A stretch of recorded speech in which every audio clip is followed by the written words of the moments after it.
അസ്സലാമു അലൈക്കും. സമാദരണീയരായ വേദിയിലും സദസ്സിലുമുള്ള പ്രിയപ്പെട്ട പണ്ഡിതന്മാരെ, സ്നേഹമുള്ള സഹോദരൻ, സുദീർഘമായി സംസാരിക്കേണ്ട സന്ദർഭമല്ല. 9:45 ഇവിടെ പറഞ്ഞതുപോലെ ഇതിൽ ഭാഗവാക്കാവുക എന്നുള്ളതാണ്. അതുകൊണ്ടാണ് തുടക്കം മുതൽ അവസാനം വരെ പങ്കെടുക്കുക എന്നുള്ളതാണ്. 4 പതിറ്റാണ്ട് കാലത്തെ ദാറുൽ ഹുദയുടെ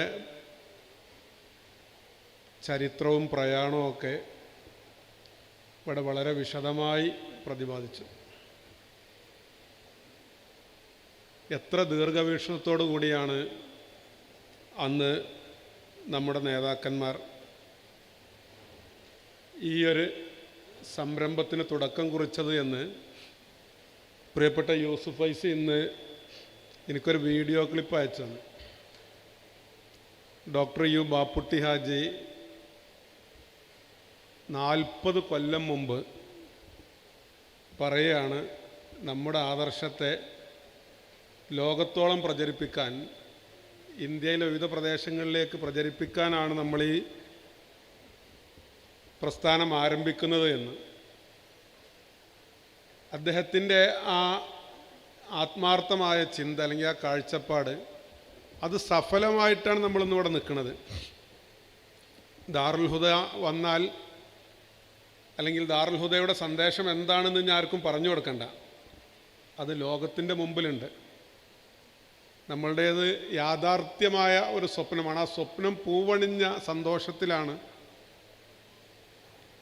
റൂബി ജൂബിലി നമ്മൾ ആഘോഷിക്കുന്നത്. 4 പതിറ്റാണ്ട് എന്നത് ഒരു മനുഷ്യൻ്റെ ആയുസ്സിൽ വളരെ നിർണായകമായൊരു കാലഘട്ടമാണെങ്കിലും കാലത്തിൻ്റെ പ്രവാഹത്തിനിടയിൽ അത് അത്ര വലിയൊരു കാലമൊന്നുമല്ല 40 കൊല്ലം എന്ന്. പക്ഷേ ഒരു 400 ആണ്ടിൻ്റെ കുതിച്ചുചാട്ടമുണ്ടാക്കാൻ അല്ലെങ്കിൽ ആ സ്വാധീനമുണ്ടാക്കാൻ നമുക്ക് കഴിഞ്ഞു എന്നുള്ളതാണ്. ഇവിടെ ഉസ്താദ് ഡോക്ടർ ബഹാവുദ്ദീൻ നദ്വി പ്രസംഗിക്കുമ്പോൾ ഞാനിങ്ങനെ കൗതുകത്തോടു കൂടി അത് കേട്ട് നിൽക്കുകയായിരുന്നു. കാരണം നമ്മളൊക്കെ ഇപ്പോഴും സോഷ്യൽ മീഡിയയിലൊക്കെ കയറിയാൽ നമ്മളെ പരിഹസിക്കും. ഇംഗ്ലീഷ് ഭാഷ നരകത്തിലെ ഭാഷയാണെന്ന് പറഞ്ഞ പോലല്ലേ നിങ്ങൾ. ആ ബ്രിട്ടീഷുകാരൻ ഇറക്കിയ ഓക്സ്ഫോർഡ് ഡിക്ഷണറിയിലെ സ്പെല്ലിംഗ് മിസ്റ്റേക്ക് കാണിച്ചു കൊടുത്തിട്ടാണ് നമ്മളിവിടെ ഇരിക്കുന്നത് അല്ലേ. അതിൻ്റെ ആ ഒരു റിവഞ്ച് നോക്കികൾ മധുരമായ പ്രതികാരം നമ്മൾ കേട്ടിട്ടുണ്ട്. പക്ഷേ അത് കേൾക്കല്ല, നമ്മൾ അനുഭവിച്ച് കാണിച്ചു കൊടുക്കുകയാണ്. ഇതിനൊക്കെ നമുക്ക് കാരണമായത് പ്രിയപ്പെട്ട അബ്ദുസ്സമദ് സാഹിബ് പൂക്കോട്ടൂർ ഇവിടെ പറഞ്ഞതുപോലെയുള്ള നമ്മുടെ ആ കെട്ടുറപ്പ് തന്നെയാണ്. ഉലമ ഉമറ ബന്ധം അത് വിളക്കി ചേർക്കാൻ, അതിനെ സൂക്ഷ്മമായി കാത്തു സൂക്ഷിക്കാൻ നമുക്ക് സയ്യിദന്മാരുടെ, പ്രത്യേകിച്ച് പാണക്കാട് തങ്ങന്മാരുടെ നേതൃത്വം ഉണ്ടായി എന്നുള്ളത് തന്നെയാണ്. അവിടെ ഇരിക്കണമൊക്കെ പണ്ഡിതന്മാരാണ്. എന്നെപ്പോലെ രാഷ്ട്രീയക്കാരൻ വന്നിട്ട് നിങ്ങളോട് പണ്ഡിതോചിതമായി സംസാരിക്കുന്നതിൽ അർത്ഥമില്ലല്ലോ. പക്ഷേ അള്ളാഹുവിൻ്റെ റസൂൽ പറഞ്ഞു, എൻ്റെ സമുദായത്തിൽ 2 വിഭാഗം ഉണ്ട് എന്നാണ്. ഉണ്ടാകണം എന്നല്ല. അതാരാണ്? ഉലമാവും ഉമറാവുമാണ്. അവർ നന്നായാൽ, നന്നാകണം എന്നല്ല, അവർ നന്നായാൽ സമുദായം നന്നായി, കേടുവന്നാൽ കേടുവന്നല്ലേ. അങ്ങനെ തന്നെയാണ് ഒരു മനുഷ്യനെക്കുറിച്ചും പറഞ്ഞത്. നിങ്ങളുടെ ശരീരത്തിലൊരു മാംസക്കഷ്ണം ഉണ്ട് അല്ലേ, ഉണ്ടാവണം എന്നല്ല, ഉണ്ട്. അത് നന്നായി നിങ്ങൾ നന്നായി, കേടുവന്നാൽ കേടുവന്നാൽ എന്താണ്? അത് ഹൃദയമാണ്. അതിൻ്റെ അർത്ഥം എന്താണ്? ഇപ്പം ഹൃദയം മാറ്റിവെക്കൽ ശസ്ത്രക്രിയയൊക്കെ ഉണ്ടല്ലേ. എൻ്റെ ഹൃദയം എടുത്തിട്ട് സുബൈർ ഹുദവിക്ക് വെച്ചിട്ട് സുബൈർ ഹുദവിൻ്റെ ഹൃദയം എടുത്തിട്ട് എനിക്ക് വെച്ചാൽ എനിക്ക് മാറ്റം ഉണ്ടാവില്ല. അതാണ് അതിൻ്റെ പദാർത്ഥത്തിൽ കണ്ടാൽ അതിന് അത് ആ മാറ്റം ഉണ്ടാവില്ലല്ലോ. ഉണ്ടാകുമോ? അങ്ങനെ റസൂലുള്ള പറഞ്ഞു. എന്നാൽ അപ്പം നമുക്കൊരു ഹൃദയമാറ്റ ശസ്ത്രക്രിയ നടത്തിയാൽ ഞാൻ നന്നാവുക എന്നുള്ളതല്ല അല്ലേ. എന്നതുപോലെ ഉലമാക്കളും ഉമറാക്കളും ഉണ്ട്. അത് നന്നായാൽ, കേരളത്തിൽ നമുക്ക് കിട്ടിയ ഗുണം എന്താണ്? അത് നന്നായി എന്നുള്ളതാണ്. അത് വെറുതെ നന്നാവില്ല.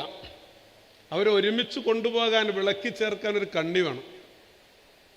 അത് തന്നെയാണ് നമ്മുടെ ലീഡർഷിപ്പ് എന്ന് പറഞ്ഞത്. ആ നേതൃത്വമാണ് ഇവിടുന്ന് പോയ മഹാനായ പാണക്കാട് സയ്യിദ് സാദിഖ് അലി ശിഹാബ് തങ്ങൾ. ഞാൻ ഓർക്കുകയാണ്, സയ്യിദ് ഹൈദരലി ശിഹാബ് തങ്ങൾ മരിച്ച ദിവസം ഇന്ത്യയിലെ പ്രമുഖരായ ആളുകളുടെയൊക്കെ അനുസ്മരണം ഇങ്ങനെ പറയുന്നുണ്ട്. നമ്മൾക്ക് അങ്ങനെ കാണാൻ കഴിയില്ലല്ലോ. എന്നാലും ഇങ്ങനെ ഈ ടൗൺ ഹാളിൻ്റെ ആ തിരക്കിൻ്റെ ഇടയിൽ നിന്നൊന്ന് ഇങ്ങനെ മാറി നിന്നപ്പോൾ വെറുതെ ഒന്ന് ഫോൺ നോക്കിയപ്പോൾ ഡോക്ടർ TP ശ്രീനിവാസൻ്റെ അനുസ്മരണം ഒരു ചാനലിൽ വരികയാണ്. അപ്പോൾ തങ്ങൾ വഹിച്ച ഒരുപാട് പദവികളെക്കുറിച്ച് ചാനൽ അവതാരിക പറഞ്ഞപ്പോൾ ഡോക്ടർ TP ശ്രീനിവാസൻ പറഞ്ഞു, അതൊന്നുമല്ല ഹൈദരലി ശിഹാബ് തങ്ങൾ വഹിച്ച ഏറ്റവും വലിയ സ്ഥാനം. ഹൈദരലി ശിഹാബ് തങ്ങൾ വഹിച്ച ഏറ്റവും വലിയ സ്ഥാനം പാണക്കാട് തങ്ങൾ എന്ന പദവിയാണ്. എന്നിട്ടൊരു നിമിഷം നിർത്തിയിട്ട് ആ മൗനത്തിൻ്റെ അപ്പുറത്ത് അദ്ദേഹം പറഞ്ഞു, അത് കേരളീയ പൊതുസമൂഹത്തിൻ്റെ സെൻട്രൽ പോയിൻ്റാണ്. ആ പദവിയിൽ നിന്ന് ഒരാൾ പോയി, ഇനി ഒരാൾ വരും. അതാണ് പറഞ്ഞത്, വിളക്കണഞ്ഞാലും പ്രകാശം ബാക്കിയാവും. പാണക്കാട് തങ്ങൾ മമ്പുറം സയ്യിദ് ഫസൽ പൂക്കോയ തങ്ങളെ നാട് കടത്തിയപ്പോൾ, ഇപ്പോൾ നാളെ ജമാഅത്തെ ഇസ്ലാമിക്കാർ മമ്പുറം തങ്ങൾ എന്ന് പറഞ്ഞ വലിയ സെമിനാർ എടുത്തു. അപ്പോൾ ഞങ്ങൾ പറഞ്ഞു, മമ്പുറത്തെ തങ്ങൾ പാപ്പാന്ന് വിളിച്ച് നമ്മളുണ്ടാക്കിയാണ് അതല്ലേ, ഓല് തങ്ങന്മാരൊന്നും ഇല്ല അറിഞ്ഞ ഇടക്കല്ലേ, എപ്പോഴാണ് ഒരു സെമിനാർ നടത്തുന്നത്.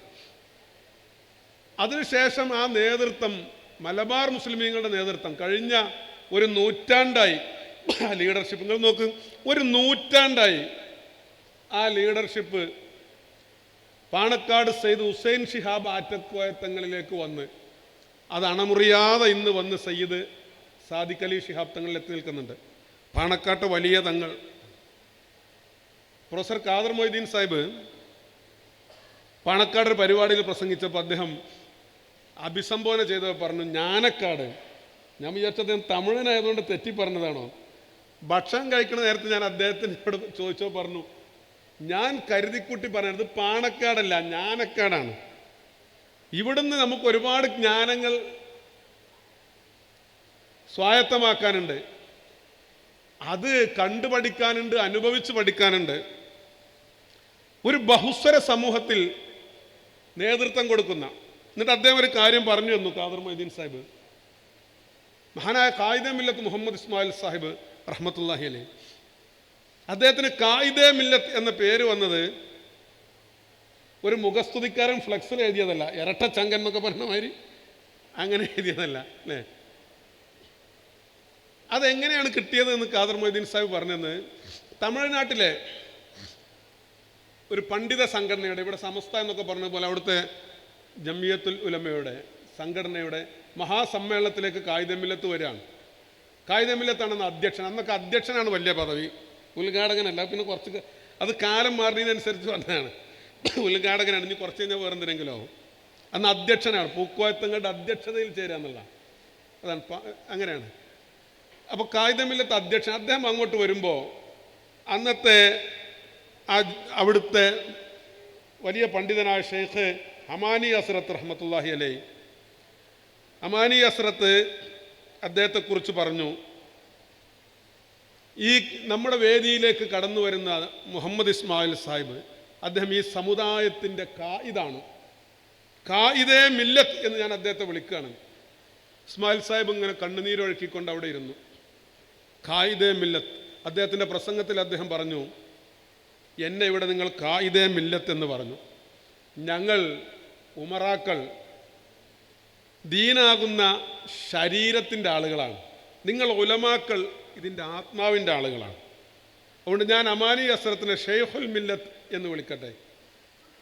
ആത്മാവുണ്ടെങ്കിൽ ശരീരം ഉള്ളൂ, ആത്മാവ് ശരീരം കൂടിച്ചേരുമ്പോഴേ ജീവനുള്ള പ്രവർത്തനങ്ങൾ നടത്താൻ പറ്റുള്ളൂ. അപ്പോൾ ഇവിടെ ഈ ഭൗതിക ലോകത്ത് ഇവിടെ നമ്മൾ പ്രവർത്തിക്കണമെങ്കിൽ ഈ ആത്മാവും ശരീരവും ഒരുമിച്ച് നിൽക്കണം എന്ന് പ്രിയപ്പെട്ട മുനീറ മില്ലത്ത് പ്രൊഫസർ ഖാദർ മൊയ്തീൻ സാഹിബ് പറഞ്ഞ് ഞാനിവിടെ അങ്ങനെ ഓർക്കുകയാണ്. അപ്പോൾ പാണക്കാട് തങ്ങൾ എന്ന ആ പദവി മുസ്ലിം സമുദായത്തെ ദുർബലപ്പെടുത്താൻ ഏതൊക്കെ കാലത്ത് ആരൊക്കെ ശ്രമിക്കുന്നുണ്ടോ അവരൊക്കെ അന്ന് ഉന്നം വെക്കണ അല്ലേ. ഇപ്പം നിങ്ങൾ നോക്ക്, ഞാൻ സമയമില്ലാത്തതുകൊണ്ടാണ് ചുരുക്കി പറഞ്ഞത്. ഇപ്പം നിങ്ങൾ നോക്ക്, ഇവിടെ സമദ് സാഹിബ് പറഞ്ഞില്ലേ, സന്ദീപ് വാര്യർ വന്നത് മറ്റാരെല്ലാം വന്നിക്കണം പാണക്കാട്ടില്ലേ. സന്ദീപ് വാര്യർ മാത്രമല്ലല്ലോ, KG മാരാർ വന്നിക്കണം. അവിടെ വരാൻ പറ്റിയ സ്ഥലമായതുകൊണ്ടാണ് വന്നത്. പാണക്കാട് വന്നിട്ടുണ്ട്, അതിനെന്താ കുഴപ്പമുള്ളത്? സന്ദീപ് വാര്യർ വന്നതിനെ പറ്റി എന്തെല്ലാം വിവാദങ്ങൾ ഉണ്ടാക്കിയില്ലേ. പിന്നെ പാണക്കാട് തങ്ങൾ, ഇവിടെ സമദ് സാഹിബ് പറഞ്ഞ വളരെ പ്രധാനപ്പെട്ട പോയിന്റാണ്, സമുദായത്തിൻ്റെ നേതാവാണ്, കേരളത്തിൻ്റെ പൊതുസമൂഹത്തിൻ്റെ നേതാവാണ്. അപ്പോൾ സാമുദായിക ഐക്യം, നമ്മൾ സാധാരണ പറയും മതസൗഹാർദ്ദം. മതസൗഹാർദ്ദമല്ല, ശരിക്കും സമുദായ സൗഹാർദ്ദമാണ്. കമ്മ്യൂണൽ ഹാർമണിയാണല്ലോ, റിലീജിയസ് ഹാർമണി അല്ല. റിലീജിയസ് ഹാർമണി ഉണ്ടാവില്ല. അതുണ്ടാവോ? പശുവിനെ ഭജിക്കണം എന്ന് പറയുന്നവരും ഭുജിക്കണം എന്ന് പറയുന്ന മതവും തമ്മിൽ ആ മതസൗഹാർദ്ദം, പക്ഷേ ആ സമുദായങ്ങൾ തമ്മിലേ സൗഹാർദ്ദം ഉണ്ടാവുള്ളൂ. അതുകൊണ്ടാണ് ഇംഗ്ലീഷിൽ കമ്മ്യൂണൽ ഹാർമണി എന്നേ ഉള്ളൂ, റിലീജിയസ് ഹാർമണി ഇല്ല. നമ്മൾ പ്രസംഗിക്കുമ്പോൾ മതസൗഹാർദ്ദം എന്ന് പറയും. അതുകൊണ്ടാണ് സമസ്തയുടെ ഭരണഘടനയിൽ സാമുദായികം എന്ന് പറഞ്ഞത്. സമുദായങ്ങൾ തമ്മിൽ സൗഹാർദ്ദം ഉണ്ടാവും. ആ സമുദായ സൗഹാർദ്ദത്തിൻ്റെ ലീഡർഷിപ്പാണ്. അപ്പോൾ അവർക്ക് എല്ലാ പരിപാടിക്കും പോകേണ്ടി വരും. എല്ലാ പരിപാടിക്കും പോകേണ്ടി വരും. പരിപാടികൾക്ക് പോകാതെക്കാൻ പറ്റുമോ? ഇപ്പം കുറേ ആൾക്കാർ പറഞ്ഞെന്താ അറിയോ, പാണക്കാട് തങ്ങന്മാർ അവരെ തങ്ങളാണെന്ന് അംഗീകരിക്കാത്ത പോലെ പരിപാടിക്കും പോകണുണ്ട് എന്നൊക്കെ പറയുന്നുണ്ട്. അങ്ങനെ അംഗീകാരമുള്ള പോലെ പരിപാടിക്കായിട്ട് പോകാൻ കഴിയും? അങ്ങനെയാണെങ്കിൽ ലോകത്ത് വന്ന എല്ലാ പ്രവാചകന്മാരെയും ആ ജനത അംഗീകരിച്ചിട്ടില്ലല്ലോ. ഞങ്ങളുടെ പണ്ഡിതന്മാരിരിക്കുന്നുണ്ട്. മൂസാ നബി അന റബ്ബുക്കുമില്ലാവല എന്ന് പറഞ്ഞ ഫിർഔന്റെ അടുത്തേക്ക് അങ്ങോട്ട് പോയിക്കാണ്. എന്തിനാണ് പോയത്? അവിടെ പോയി കാര്യം പറയാൻ വേണ്ടിയിട്ടാണ്. അള്ളാഹുവിൻ്റെ റസൂല് നുബുവത്ത് ലഭിച്ചിട്ട് വന്നപ്പോൾ ആ ജനത പ്രവാചകനെ അംഗീകരിച്ചിട്ടില്ലല്ലോ. ഞാൻ അള്ളാഹുവിൻ്റെ പ്രവാചകനാണെന്ന് പറഞ്ഞിട്ട് ഒരിക്കലും ഉദൈബിയ സന്ധിയിൽ മുഹമ്മദുൻ റസൂലുള്ള എന്ന് എഴുതിയത് വെട്ടിച്ചിട്ട് മുഹമ്മദുൻ അബ്ദുള്ള എന്ന് എഴുതിച്ചു അല്ലേ. തബ്ബല്ല കലിഹദ ജമാഅത്തന എന്ന് ചോദിച്ചു. ആ ജനതയോടാണ് പ്രബോധനം നടത്തിയത്. നമ്മളെ അംഗീകരിക്കുന്ന നമ്മുടെ വിശ്വാസമുള്ളവർക്ക് മാത്രം പോകാന്നുള്ളതല്ല, പ്രത്യേകിച്ച് അതൊരു ബഹുസ്വര സമൂഹത്തിൽ നടക്കൂല. അങ്ങനെയൊക്കെ പറയുന്നത് എന്തിനറിയോ? ഈ ലീഡർഷിപ്പിനെ ചുരുക്കി കാണിക്കാൻ വേണ്ടിയിട്ടാണ്. ഞാൻ പറഞ്ഞു വന്നത്, ഖാദർ മൊയ്തീൻ സാഹിബ് ജ്ഞാനക്കാട് എന്ന് പറഞ്ഞപ്പോൾ നമ്മുടെ ചിന്ത ഒരുപാട് വഴികളിലേക്ക് പോയി. നിങ്ങൾ ആലോചിച്ച് നോക്കുമ്പോൾ ദാറുൽ ഹുദയിൽ മഹാനായ സയ്യിദ് മുഹമ്മദ് അലി ശിഹാബ് തങ്ങൾ, ഉമർ അലി ശിഹാബ് തങ്ങൾ, ഹൈദർ അലി ശിഹാബ് തങ്ങൾ, ഇവരൊക്കെ ദാറുൽ ഹുദയുടെ സാരഥിമാരായിരുന്നവരാണ്. 1950കളിൽ മലപ്പുറത്ത് 10ാം ക്ലാസ് വരെ പഠിച്ച ഒരാൾ പോയിട്ട് പ്രൈമറി വിദ്യാഭ്യാസം കഴിഞ്ഞ ഒരാളെ കാണാൻ കഴിയില്ല. ആ കാലത്താണ് PMS പൂക്കോയത്തങ്ങൾ തൻ്റെ മക്കളെ കോഴിക്കോട് ഹിമായത്തുൽ ഇസ്ലാം ഹൈസ്കൂളിൽ പോയിട്ട് 1950 അന്നത്തെ SLCക്ക് പഠിപ്പിക്കുന്നത്. ആ കാലഘട്ടത്തിൽ അവിടെ ദർസ് പഠനത്തോടൊപ്പം സ്കൂൾ പഠനവും. അപ്പോൾ പൂക്കോയത്തങ്ങൾ എത്ര ദൃഷ്ടിയോടുകൂടി കണ്ടിരുന്നു അല്ലേ. എൻ്റെ ഉപ്പ പറഞ്ഞ ഞാൻ കേട്ടിട്ടുണ്ട്, കാസർകോട്ടെ അവസാനത്തെ പ്രസംഗത്തിൽ പൂക്കോയത്തങ്ങൾ പറഞ്ഞ, സമുദായമേ നിങ്ങളുടെ പെൺകുട്ടികളെ നിങ്ങൾ 10ാം ക്ലാസ് വരെ എങ്കിലും പഠിപ്പിക്കണം എന്നാണ്. ഇപ്പം നമ്മളെ കുട്ടികൾ പഠിച്ചില്ലേ, നീലാകാശത്തിനപ്പുറത്ത് പ്ലൂട്ടോണിയം എന്ന് പറഞ്ഞൊരു നക്ഷത്രമുണ്ട് എന്ന് നാസ പറഞ്ഞിരുന്നു. പക്ഷെ അതാരും കണ്ടെത്തിയിട്ടില്ല. നക്ഷത്രങ്ങളെ വേട്ടയാടുന്ന സുന്ദരി പെൺകുട്ടികളെക്കുറിച്ച് ആംഗലേയ കവികൾ പാട്ടുപാടിയിട്ടുണ്ട്. പക്ഷേ നസ്രിൻ നീലങ്കോടൻ എന്ന് പറയുന്ന കിഴക്കൻ ഏറനാടിൻ്റെ കിഴക്കേ മൂലയിൽ നമ്മുടെ മദ്രസയിൽ പഠിച്ച ഒരു പെൺകുട്ടി എന്ത് ചെയ്തു? ആ നക്ഷത്രത്തെ വേട്ടയാടിയിട്ട് കാണിച്ചു കൊടുത്തു. അവിടേക്ക് സമുദായം വന്നത് എങ്ങനെയാണ്?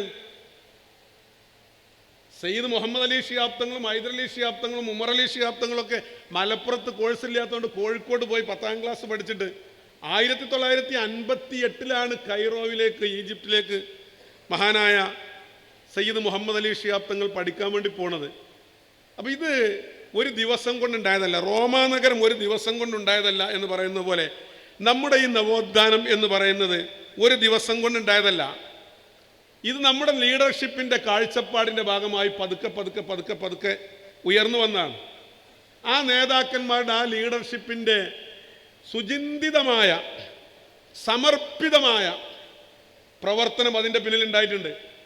അതിനൊക്കെ കൂടി അങ്ങോട്ട് ഇല്ലാതാക്കാമെന്നും ഇതൊക്കെ കൂടി ഒരു ദിവസം നമുക്കെല്ലാവർക്കും കൂടിയാണ് വിചാരിച്ച മാതിരി കൈകാര്യം ചെയ്യാമെന്നും വിചാരിക്കല്ല. അതിനെ ദുർബലപ്പെടുത്താനുള്ള ഓരോ ശ്രമം ഇപ്പം നിങ്ങൾ ആലോചിച്ച് നോക്ക്. ഞാനങ്ങനെ പറയണ്ടേന്ന് വിചാരിച്ചിട്ടാണ്. കഴിഞ്ഞ ദിവസം പിണറായി വിജയൻ പറയണത് സന്ദീപ് വാര്യർ വന്നപ്പോൾ സാദിഖ് അലി ശിഹാബ് തങ്ങൾ ജമാഅത്തെ ഇസ്ലാമിയുടെ അനുയായിയെ പോലെയാണ് പ്രവർത്തിക്കുന്നത്. അത് കേട്ടപ്പോൾ എൻ്റെ നാട്ടിലെ അംസാക്കുണ്ടാവും, അനുയായിനെ പോലെ പാണക്കാട്ടെ തെങ്ങന്മാരും. അത് ശരിയാണെന്ന്, നേതാവിനെ പോലെ എന്ന് പറയുകയാണെങ്കിൽ തിരക്കിടില്ല. ഒരു സാധാരണക്കാരൻ്റെ മനസ്സിൽ അപ്പം പോയത് ചില സംഗതി അങ്ങനെ ഉണ്ടല്ലോ, അപ്പം ചിലവർ മറുപടി പറയും. ഇതിങ്ങനെ കണ്ടപ്പോഴേ ഒരു നാടൻ കാക്കയാണ് അംസാക്ക്, അനുയായിയെ പോലെ എന്നാണോ. ഈ പിണറായി വിജയന് 85 വയസ്സായി, അയാൾക്ക് ജമാഅത്തെ ഇസ്ലാമി എന്താണെന്ന് അറിയില്ല, തങ്ങളെന്താണെന്ന് അറിയില്ല, അല്ലേ, സമുദായം എന്താണെന്ന് അറിയില്ല. അഞ്ജനം എന്നത് ഞാനറിയും, അത് മഞ്ഞൾ പോലെ വെളുത്തിരിക്കും എന്ന് പറയാന്നല്ലാതെ ജമാഅത്തെ ഇസ്ലാമി ഉണ്ടായത് തന്നെ സഖാക്കളെ, സഖാവ് പിണറായി വിജയനോട് ഞങ്ങൾ പറയട്ടെ, കേരളത്തിൻ്റെ മുഖ്യമന്ത്രിയാണ്. ജമാഅത്തെ ഇസ്ലാമി ഉണ്ടായത് തന്നെ മുസ്ലിം ലീഗിനെ തകർക്കാൻ വേണ്ടിയിട്ടാണെങ്കിൽ ലീഗ് പറഞ്ഞത് തെറ്റാന്ന് പറയുന്നത്. ഞാൻ രാഷ്ട്രീയം പറയില്ല. എന്നുവെച്ചാൽ ഇന്ത്യൻ ഭരണഘടനയെ അംഗീകരിച്ചുകൊണ്ട് പ്രവർത്തിക്കുന്ന രാഷ്ട്രീയ പ്രസ്ഥാനമാണ് മുസ്ലിം ലീഗ്. ജമാഅത്തെ ഇസ്ലാമി എന്ന് പറഞ്ഞ സോഷ്യലിസം, അതുപോലെ തന്നെ മതേതരത്വം, ജനാധിപത്യം, ഇതൊക്കെ എന്താണ്? ഇതൊക്കെ വെസ്റ്റേൺ കൾച്ചറാണ്. ഇതൊക്കെ വെസ്റ്റേൺ കൾച്ചറാണ്, അത് ഇസ്ലാമിക കൾച്ചറല്ല. ഇസ്ലാമിക കൾച്ചർ എന്ന് പറഞ്ഞാൽ എന്താ? ഹുക്കൂമത്തെ ഇലാഹിയാണ്, അള്ളാഹുവിൻ്റെ ഭരണം സ്ഥാപിക്കുകയാണ്. അത് നമ്മളെ വിശ്വാസമാണോ? അവിടെകൂടി തന്നെ ഇസ്ലാം ചുരുങ്ങിയില്ലേ, ദുന്യാവിൽ ചുരുങ്ങിയില്ലേ? ഭരണം ഇവിടെയല്ലേ സ്ഥാപിക്കാൻ പറ്റുള്ളൂ, അവിടെ സ്ഥാപിക്കാൻ പറ്റൂലല്ലോ. ഭരണം ഇവിടെയല്ലേ സ്ഥാപിക്കാൻ പറ്റുള്ളൂ, അതോടുകൂടി ലക്ഷ്യം തന്നെ ചുരുങ്ങിയില്ലേ? റബ്ബന ആത്തിന ഫിദ്ദുന്യ ഹസനുള്ളൂ, അപ്പുറത്തേക്കില്ലല്ലോ. അപ്പോൾ അത് ലക്ഷ്യം തന്നെ ചുരുങ്ങി. പിന്നെ ലോകത്ത് 1,24,000 പ്രവാചകന്മാർ വന്നിട്ട് എത്ര ആളാണ് ഭരണം സ്ഥാപിച്ചത്? അള്ളാഹുവിൻ്റെ റസൂൽ മദീന കേന്ദ്രമായി അധികാരം ഉണ്ടായിരുന്നു. യൂസുഫ് നബി ഒരു ഗവൺമെൻറ്റിൽ ധനകാര്യമന്ത്രിയായിരുന്നു, അല്ലേ? സുലൈമാൻ നബി അലൈഹി സ്വലാം ഭരണം നടത്തിയിട്ടുണ്ട്. ബാക്കി 1,24,000 അമ്പിയാ മുർസലിങ്ങൾ ആരെയും ഭരണം നടത്തിയിട്ടുണ്ടോ? ഞാൻ എപ്പോഴും പറയും, നമ്മൾ അഭിമാനത്തോടു കൂടി പറയാറുണ്ടല്ലേ, പൊന്നാനിൽ ഷെയ്ഖ് സൈനുദ്ദീൻ മഖ്ദൂം റഹ്മത്തുള്ളാഹി അലൈഹിയുടെ തുഹഫത്തുൽ മുജാഹിദീൻ, ആ ഗ്രന്ഥം എഴുതിയതിന് എന്തിനു വേണ്ടിയിട്ടാണ്? സാമൂതിരിപ്പാടിൻ്റെ ഭരണം നിലനിർത്താൻ വേണ്ടി. ഇവിടെ വിദേശികളോട്, പോർച്ചുഗീസുകാരോട് പോരാടാൻ, അങ്ങനെ പോരാടുന്നവരെ, ആ പോരാടുന്നവർ അവർ വിശുദ്ധ യുദ്ധത്തിൽ പങ്കെടുത്ത ശുഹദാക്കളെ പോലെയാണ് എന്ന് പറയാനാണ്. ചാവക്കാട് തുക്കിടിയായിരുന്ന നീബു സാഹിബിനോട്, സുബൈറുദ്ദവി സാഹിബിൻ്റെ നാടിൻ്റെ അടുത്താണ് ചാവക്കാട്, തുക്കിടിയായിരുന്ന നീബു സാഹിബിൻ്റെ അടുത്ത് വെളിയങ്കോട് ഉമർ ഖാദി ചെന്ന് അറസ്റ്റ് ചെയ്ത് കൊണ്ടുപോകുമ്പോൾ ഉമർ ഖാദിയോട് നീബു സാഹിബ് നടത്തിയ ആർഗ്യുമെൻറ്റുകളുണ്ട്. ആ ആർഗ്യുമെൻറ്റിൽ അദ്ദേഹം പറയുന്നുണ്ട്, നിങ്ങളുടെ ഖുർആൻ ഞങ്ങളെക്കുറിച്ച് അഹ്ലുൽ കിതാബ് എന്നല്ലേ പറഞ്ഞത്? നിങ്ങളെ ഖുർആൻ ഞങ്ങളെക്കുറിച്ച് പറഞ്ഞ അഹ്ലുൽ കിതാബ് എന്നല്ലേ? സാമൂതിരിപ്പാട് ആരാണ്? അദ്ദേഹം വിഗ്രഹാരാധകനല്ലേ? ഞങ്ങൾ അഹ്ലുൽ കിതാബ്, അതുകൊണ്ട് ഞങ്ങളെ ഭരണത്തിന് വേണ്ടിയല്ലേ നിങ്ങൾ നിൽക്കേണ്ടത് എന്നാണ് ഉമർ ഖാദി എന്ന് പറഞ്ഞ മറുപടി. നീ വിദേശിയാണ്, ഈ സാമൂതിരി എൻ്റെ രാജാവാണ്, ഹുബ്ബുൽ വത്തനി മിനൽ ഈമാൻ, സാമൂതിരിൻ്റെ ഭരണം കൊണ്ടുവരാൻ ഞങ്ങൾ പോരാടണമെന്നാ, അല്ലാതെ ഇവിടെ ഇസ്ലാമിൻ്റെ ഭരണം കൊണ്ടുവരാനല്ല. ആ ആശയം തമ്മിൽ തന്നെ വലിയതുണ്ട്. എന്നിട്ട് ഇവരിപ്പോൾ പറയാണ് ലീഗിനെ ജമാഅത്തെ ഇസ്ലാമിയെ പോലെ പെരുമാറുന്നു. ജമാഅത്തെ ഇസ്ലാമിക്ക് നിങ്ങൾക്കറിയാം, ഇന്ത്യയിൽ RSSനും ജമാഅത്തെ ഇസ്ലാമിക്കും, ഞാൻ പറഞ്ഞുകൊണ്ട് മുഴുവനാക്കി നിർത്താം, ഇന്ത്യയിൽ RSSനും ജമാഅത്തെ ഇസ്ലാമിക്കും സാമൂഹ്യമായ അംഗീകാരം നേടിക്കൊടുത്ത ഇന്ത്യയിലെ കമ്മ്യൂണിസ്റ്റ് പാർട്ടിയാണ്, പ്രത്യേകിച്ച് ഇടതുപക്ഷങ്ങൾ. അടിയന്തരാവസ്ഥയ്ക്ക് ശേഷം 1977 അടിയന്തരാവസ്ഥയ്ക്ക് ശേഷം ഇന്ത്യയിൽ നടന്ന തെരഞ്ഞെടുപ്പിലാണ്, അതുവരെ RSSകാരന് ആരും അടുപ്പിക്കില്ലായിരുന്നു. നമ്മളെ നാട്ടിൽ തന്നെ മലപ്പുറത്ത് RSSകാരൻ പ്രകടനം നടത്താൻ കാസർഗോട്ടേക്ക് പോവുക, കാസർഗോഡത്തെ RSSകാരൻ പ്രകടനം നടത്താൻ മംഗലാപുരത്തേക്ക് പോവുക, നാട്ടിൽ അവൻ RSS എന്ന് പറയും മടിയായിരുന്നു. ഇന്ത്യൻ രാഷ്ട്രീയം മാറ്റി നിർത്തിയിരുന്നു. എന്തുകൊണ്ടാണ്? രാഷ്ട്രപിതാവിനെ കൊന്നോലാണ്, ഗാന്ധിജിയെ കൊന്നോലാണ്, ഓലെ കൂടെ കൂട്ട എല്ലാവർക്കും ഒരു മടിയായിരുന്നു. അതിലാണ് 77 അടിയന്തരാവസ്ഥക്കാലത്ത് RSSനെ നിരോധിച്ചു, ജമാഅത്തെ ഇസ്ലാമിനെ നിരോധിച്ചു, രണ്ടു കൂട്ടരും പിടിച്ച് ജയിലിലിട്ടു. അടിയന്തരാവസ്ഥയ്ക്ക് ശേഷം നടന്ന തെരഞ്ഞെടുപ്പിൽ അന്നാണ് ആദ്യമായി ഇന്ത്യൻ ജമാഅത്തെ ഇസ്ലാമി വോട്ട് ചെയ്ത്. ഷിർക്കാണ് എന്ന് പറഞ്ഞിരുന്നു വോട്ട് ചെയ്യൽ. ഹുക്കൂമത്തെ ഇലാഹി എന്നാണ് ഹുക്കൂമത്തെ ദേശായി ആയത് എന്ന് നാട്ടിക മൂസോലി പ്രസംഗിക്കലുണ്ട്. കാരണം മൊറാർജി ദേശായി ആയിരുന്നു അന്ന് ഇവരുടെ നേതാവ്. ഹുക്കൂമത്തെ ഇലാഹി എന്ന് ഹുക്കൂമത്തെ ദേശായി ആയി എന്ന് പറഞ്ഞു. വോട്ട് ചെയ്തു. അന്നത്തെ ജമാഅത്തെ ഇസ്ലാമിയുടെ അമീർ മുഹമ്മദ് യൂസുഫ് സാഹിബ് നാഗ്പൂരിൽ RSSന്റെ കേന്ദ്രത്തിൽ പോയി ബാങ്ക് കൊടുത്തപ്പോൾ അയാൾ നിസ്കരിച്ചു. അന്നാണ് CH മുഹമ്മദ് കോയ സാഹിബ് പറഞ്ഞത്, RSSന്റെ നാഗ്പൂരിലെ കേന്ദ്രത്തിലല്ല, ബഹറിൽ മുസല്ലയിട്ട് നമസ്കരിച്ചാലും തിരമാലകൾ ഇങ്ങനെ ആഞ്ഞടിക്കുമ്പോൾ അവിടെ മുസല്ലിട്ട് നിസ്കരിച്ചിട്ടുണ്ടെങ്കിൽ നല്ല ഔലിയാവണ്ടേ. ബഹറിൽ മുസല്ലയിട്ട് നമസ്കരിച്ചാൽ RSS ഞങ്ങൾ വിശ്വസിക്കൂല. പക്ഷെ അന്ന് RSS ആയിട്ട് സഖ്യം ഉണ്ടാക്കി, RSSന് കേന്ദ്രമന്ത്രിസഭയിൽ അംഗത്വം കിട്ടി. അന്ന് മുതലാണ് തുടങ്ങിയത്. പിന്നെ ജമാഅത്തെ ഇസ്ലാമിക്കാർ വോട്ട് ചെയ്യാൻ തുടങ്ങിയെന്ന മൂല്യം നോക്കി വോട്ട് ചെയ്യാൻ തുടങ്ങി. ഞാൻ ചോദിക്കട്ടെ, തുടങ്ങി അന്ന് മുതലേ വോട്ട് ചെയ്ത മാർക്സിസ്റ്റ് പാർട്ടിക്കാണ്, ഇടതുപക്ഷത്തിനാണ്. എനിക്ക് ഓർമ്മയുണ്ട്, സമദാനി സാഹിബ് മത്സരിക്കുമ്പോൾ, നീണ്ടുപോകാറില്ല, സമദാനി സാഹിബ് മത്സരിക്കുമ്പോൾ ഗുരുവായൂരിൽ, നിങ്ങൾ ആരെങ്കിലും ഇപ്പോൾ ഗുരുവായൂർക്ക് പോവുകയാണെങ്കിൽ ചാവക്കാട് ഇറങ്ങിയിട്ട് ഒരു ഓട്ടോറിക്ഷ എടുത്തിട്ട് ചെണ്ടപ്പള്ളിൻ്റെ അവിടെ നിന്ന് പറഞ്ഞ ഓട്ടോറിക്ഷക്കാരൻ കൊണ്ടുപോയി വിട്ടുവരും. അവർ പള്ളി ചെണ്ടപ്പള്ളി എന്തുകൊണ്ടാണ് അറിയാതെ, അവിടെ ബാബരി മസ്ജിദിന്റെ തകർത്തക്ക് ശേഷം സമദാനി സാഹിബ് അവിടെ ഉപതെരഞ്ഞെടുപ്പിൽ മത്സരിക്കുക. സമദാനി സാഹിബിന്റെ എതിർ സ്ഥാനാർത്ഥി PT കുഞ്ഞുമുഹമ്മദാണ്, മാർക്സിസ്റ്റ് പാർട്ടിയുടെ അവരുടെ പ്രവാസ സംഘടനയുടെ പ്രസിഡന്റാണ്. അദ്ദേഹത്തിന്റെ ചിഹ്നം അന്ന് ചെണ്ടയായിരുന്നു. മാധ്യമം എന്നും എഴുതും ചെണ്ടയുടെ പോരിസ, പാണക്കാട്ട് തങ്ങൾ കുറ്റെഴുതും. ഇപ്പൊ പരസ്യം കൊടുത്ത മാതിരി അന്ന് തെരഞ്ഞെടുപ്പിന്റെ തലേ ദിവസം നടന്ന വെള്ളിയാഴ്ച കുത്തുബിയിൽ പറഞ്ഞു, ബാബരി മസ്ജിദ് തകർന്നപ്പോൾ നോക്കി നിന്ന കോൺഗ്രസിന്റെ മുന്നണിയിലുള്ളൊരു സ്ഥാനാർത്ഥിയാണ് ഇവിടെ മത്സരിക്കുന്ന സമദാനി. അതുകൊണ്ട് നിങ്ങൾ അദ്ദേഹത്തെ തോൽപ്പിക്കാൻ ചെണ്ടക്ക് വോട്ട് ചെയ്യുക. ചെണ്ടക്ക് ചെണ്ടക്ക് എന്ന് 3 വട്ടം പറഞ്ഞു. ആൾക്കാരെ എന്നെ ചെണ്ടപ്പള്ളി എന്ന് പറഞ്ഞു തുടങ്ങി. ഞാൻ വിചാരിച്ചു എന്നാലും ആത്മാർത്ഥമായിട്ടേക്കാരാ പറയണതെന്ന്. അത് കഴിഞ്ഞ് 1.5 മാസം കഴിഞ്ഞപ്പോൾ തിരൂരങ്ങാടി ഉപതെരഞ്ഞെടുപ്പ്. അവിടെ AK ആന്റണിയാണ് മത്സരിക്കുന്നത്. ബാബരി മസ്ജിദ് തകർന്നപ്പോൾ നരസിംഹറാവു പ്രധാനമന്ത്രിയും AK ആന്റണി ഭക്ഷ്യ സിവിൽ സപ്ലൈസ് മന്ത്രിയായിരുന്നു. നോക്കുന്ന കൂട്ടത്തിലുള്ള ആളാണ് ആ അർത്ഥത്തിൽ, ജമാഅത്തേർ പറഞ്ഞ അർത്ഥത്തിൽ. പക്ഷേ അവിടെ ഡോക്ടർ NA കരീമായിരുന്നു LDF സ്ഥാനാർത്ഥി. പക്ഷേ AK ആന്റണിക്കായിരുന്നു മൂല്യം. എന്ന് പറഞ്ഞാൽ പാണക്കാട്ട് തങ്ങൾ പറഞ്ഞ സ്ഥാനാർത്ഥിനെ പോലെ ആ കാലത്തും അംഗീകരിച്ചിട്ടില്ല. കുഞ്ഞാലിക്കുട്ടി സാഹിബും KT ജലീലും മത്സരിക്കുമ്പോൾ ആർക്കാ മൂല്യം? KT ജലീലിനാണ്. മഞ്ഞളാംകുഴി അലിയും ഡോക്ടർ MK മുനീർ സാഹിബ് മത്സരിക്കുമ്പോൾ ആർക്കാണ് മൂല്യം? മഞ്ഞളാംകുഴി അലി സാഹിബിനാണ്. അപ്പം നമ്മൾ വിചാരിച്ചു അലി സാഹിബ് വളരെ ഉഷാറാണ് മുനീർ സാഹിബിനെക്കാട്ടിലും. പിറ്റത്തെ തെരഞ്ഞെടുപ്പിൽ അലി സാഹിബ് നമ്മളെ കൂടെ വന്നു. ഞങ്ങളെ മുനിസിപ്പൽ ചെയർപേഴ്സൺ, ഇന്ത്യൻ യൂസുഫ് ഫൈസിൻ്റെ ഒക്കെ ചെയർപേഴ്സൺ ആയിരുന്ന ബദറുന്നീസയുടെ ഭർത്താവ് ശശികുമാർ, അദ്ദേഹമാണ് മത്സരിച്ച അലിക്കെതിരെ. അപ്പോൾ ശശികുമാറിനാണ് മൂല്യം. ജമാഅത്തെ ഇസ്ലാമിയായിട്ട് എല്ലാ കാലത്തും അഡ്ജസ്റ്റ്മെന്റ് ഉണ്ടാക്കിയത് ആരാണ്? അപ്പം നിങ്ങൾക്ക് എന്നപ്പം നിങ്ങൾക്ക് ഇത് വരും മോശക്കാരായത്? അല്ല, ഇതൊരു മോശപ്പെട്ട സംഗതി ആയതുകൊണ്ടാണല്ലോ അതിൻ്റെ അനുയായിയെ പോലെ പെരുമാറുന്നു എന്ന് പറഞ്ഞത്. എന്താണത്? അപ്പം ജമാഅത്തെ ഇസ്ലാമി രാഷ്ട്രീയമായ നിലപാട് കാലാകാലങ്ങൾ എടുത്തിട്ടുണ്ട്. ഞാൻ അവരെടുത്ത നിലപാടിനെ കുറ്റം പറയില്ല, അത് അവരുടെ നിലപാടാണ്. ഇപ്പം അവർ UDFന് അനുകൂലമായ നിലപാടെടുക്കണമെങ്കിൽ ഇത് അവരുടെ നിലപാടാണ്. അവർക്ക് സത്യം മനസ്സിലാവുമ്പോൾ ആർക്കും നിലപാടെടുക്കാം. ഒരു പൊളിറ്റിക്കൽ പാർട്ടി ആ പൊളിറ്റിക്കൽ പാർട്ടിയുടെ നിലപാടുകൾ എടുക്കുന്നുണ്ടെങ്കിൽ ആ നിലപാടിനെ കുറിച്ച് ഇങ്ങനെ അഭിപ്രായം പറയേണ്ട കാര്യം എന്താണ്? അപ്പോൾ ഇവിടെ നമ്മൾ മനസ്സിലാക്കേണ്ട സംഗതി എന്താ വെച്ചാൽ, ഇവിടെ കേരളത്തിലുള്ള ഈ ഉലമ ഉമറ ബന്ധത്തെ തകർക്കുകയും ഈ കെട്ടുറപ്പ് ഇല്ലാതാക്കുകയും ചെയ്താലേ ഇവരുടെ അജണ്ടകൾ നടപ്പിലാക്കാൻ കഴിയൂ എന്നവർക്കറിയാം. അതിനാണ് ഇപ്പോൾ വളരെ ആസൂത്രിതമായി ശ്രമിക്കുന്നത്. എന്താണ്? ക്രിസ്ത്യൻ മുസ്ലിം കമ്മ്യൂണിറ്റിയെ തെറ്റിക്കാനാണ്. ബ്രിട്ടീഷുകാർ ഇവിടെ ഭരിക്കുമ്പോൾ പോലും ഇവിടെ ക്രിസ്ത്യാനികളും മുസ്ലിങ്ങളും തമ്മിൽ ശത്രുത ഉണ്ടായിട്ടില്ല.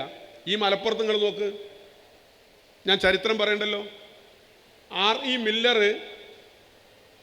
മിഷനറി സ്ഥാപനം ഉണ്ടാക്കിയ സ്ഥലമാണ് ഇവിടെ. അമേരിക്ക ആശുപത്രി അവരുണ്ടാക്കിയ ആതുര സേവന കേന്ദ്രമാണ്. മലപ്പുറത്ത് അതൊക്കെ ഉണ്ടായി. നമ്മൾ തമ്മിൽ ഒരു സൗഹാർദ്ദത്തിനൊരു തെറ്റുണ്ടായിട്ടില്ല. പക്ഷേ കമ്മ്യൂണിസ്റ്റ് ശൃഗാല ബുദ്ധിയിൽ നിന്നാണ് തുടങ്ങുന്നത്. ആ കമ്മ്യൂണിസ്റ്റ് ശൃഗാല ബുദ്ധി സമുദായങ്ങൾ തമ്മിൽ തെറ്റിക്കാൻ നോക്കുകയും സമുദായത്തിൻ്റെ ഉള്ളിൽ ഇടപെടുകയും ചെയ്യും. ഞാനൊരു വാക്കും കൂടി പറഞ്ഞ് അവസാനിപ്പിക്കുകയാണ്. പശ്ചിമ ബംഗാളിലെ മുസ്ലിം സമുദായത്തെ ഇവിടെ സുബൈർ ഉദവിയെ പോലെയുള്ള അനുഭവസ്ഥരുണ്ടല്ലോ. പശ്ചിമ ബംഗാളിൽ മുസ്ലിം സമുദായത്തെ, ലോക മുസ്ലിം സമൂഹത്തിൻ്റെ പ്രതാപത്തിൻ്റെ ഇന്നലകൾ വീണിറങ്ങിയിരുന്ന ബംഗാളിലെ സമൂഹത്തിൻ്റെ കെട്ടുറപ്പിനെ തകർത്തത് അവിടെ കമ്മ്യൂണിസ്റ്റ് പാർട്ടി അവർക്ക് കിട്ടിയ അധികാരവും സ്വാധീനവും ഉപയോഗിച്ച് ഇതുപോലെയാണ്. അത് വിശദീകരിക്കാൻ സമയമില്ലാത്തതുകൊണ്ടാണ്. ഇതുപോലെയാണ് നേതാക്കന്മാരുള്ള വിശ്വാസത ഇല്ലാതാക്കി തൽപര കക്ഷികളെ കൂടെ പിടിച്ച് അതിനവർക്ക് വേണ്ട സൗകര്യങ്ങൾ ചെയ്തു കൊടുത്ത് ആളും അർത്ഥവും സംവിധാനം ചെയ്ത് ഇടയിൽ കയറി മീർ ജാഫർമാരെ ഉപയോഗപ്പെടുത്തി ഇന്ന് നമ്മുടെ നാട്ടിൽ പൊറാട്ടടിക്കുന്ന സമൂഹമായി അവർ മാറിയത് എങ്ങനെയാണ് എന്നാലോചിച്ചാൽ ചിന്തിക്കുന്ന അതിൽ നമുക്ക് ദൃഷ്ടാന്തമുണ്ട്. അതുകൊണ്ട് സ്നേഹമുള്ളവർ, കേരളീയ മുസ്ലിം സമൂഹത്തിൻ്റെ ആത്മാഭിമാനത്തിൻ്റെ നെറുകയിലെ തിലകക്കുറിയായി റൂബി എന്ന് പറഞ്ഞാൽ എന്താണെന്ന് ഞാൻ സുബൈർ ഉദവിയോട് ചോദിച്ചപ്പോൾ പറഞ്ഞു അതൊരു രത്നത്തിൻ്റെ പേരാണ് എന്നുള്ളത്. അങ്ങനെ ഉണ്ടല്ലോ, ഷാജഹാൻ്റെ സിംഹാസനത്തിൽ കോഹിനൂർ രത്നം എന്ന് പറയുന്നത് പോലെ ന്യൂനപക്ഷ സമൂഹത്തിൻ്റെ, ഇന്ത്യയിലെ സ്വത്വബോധമുള്ള ഈ ന്യൂനപക്ഷ സമൂഹത്തിൻ്റെ പ്രതാപത്തിൻ്റെ കിരീടത്തിലെ കോഹിനൂർ രത്നമാണ് ദാറുൽ ഹുദ എന്ന് പറയുന്നത്. ദാറുൽ ഹുദക്ക് ഈ ബഹുസ്വര സമൂഹത്തിൽ നിർവഹിക്കാനുള്ള ദൗത്യം ഇത് തന്നെയാണ്. ഈ ഉലമാ ഉമറാ ബന്ധത്തെയും നമുക്ക് അനുഗ്രഹീതമായി ലഭിച്ച ഈ ലീഡർഷിപ്പിനെയും അതിനെ അവഗണിക്കാനും അവഹേളിക്കാനും ആര് ശ്രമിച്ചാലും അവർ എടുക്കുന്നത് സമുദായത്തിൻ്റെ ആത്മാഭിമാനത്തിൻ്റെ കടക്കൽ കത്തിവെക്കാനാണ്. അതിനെതിരായ ഭൗതികമായ, അതിനെതിരായ കൃത്യമായ പ്രതിരോധം തീർക്കാൻ നമുക്ക് കഴിഞ്ഞിട്ടുണ്ട്. ആ വഴികളിലൂടെ നമുക്ക് മുന്നോട്ട് പോകാം. റബ്ബനാ ആതിനാ ഫിദ്ദുനിയാ ഹസന ഫിൽ ആഖിറതി ഹസനതൻ വഖിനാ അദാബൻ.